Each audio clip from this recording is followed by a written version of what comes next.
All right, Nate, the last game of the wild card round is Monday night, where the 14-3 Vikings have to go on the road to face the NFC West champs Rams. Minnesota lost 2 games to Detroit, and the other loss being a Thursday night game to the Rams back in October.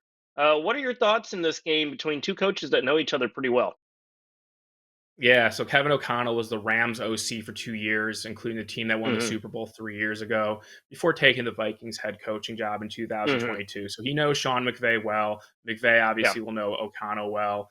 Whenever there's familiarity, I always kind of look towards the under, and I think you can make a case for the under here, even though they look perceptionally wise, these are two high scoring teams. But if you look at the Rams, what they did at the end of the season, they beat the 49ers, Jets, and Cardinals. The scores Yeah. of those games were 12-6 against the 49ers, 19-9 against the Jets, and then they beat the Cardinals only 13-9 against an Arizona team that was already eliminated from playoff contention. So I do have some questions about Matthew Stafford in this offense, and maybe the Stafford sitting in week 18 and Kupp and Nakua kind of resting in week 18 as well will be what this LA Rams offense needs, but it's really been their running game and their defense that's kind of carried them.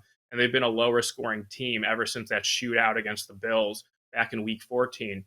As for the Vikings, their offense has been strong all season, but you saw Sam Darnold on Sunday night. It was kind of worrisome because you were always worried that Darnold was going to have a kind of a clunker of the game, a performance that we were maybe used to back when he was with the Jets and maybe some other stops where he's a very underwhelming starter and wasn't playing at such a high level. And I was expecting really good things from the Vikings offense in that game against a Lions defense that is really banged up and a lot of teams that aren't very good have had success moving the ball against lately. So I'd have to be a little bit concerned about Sam Darnold now going on the road, first playoff start of his career.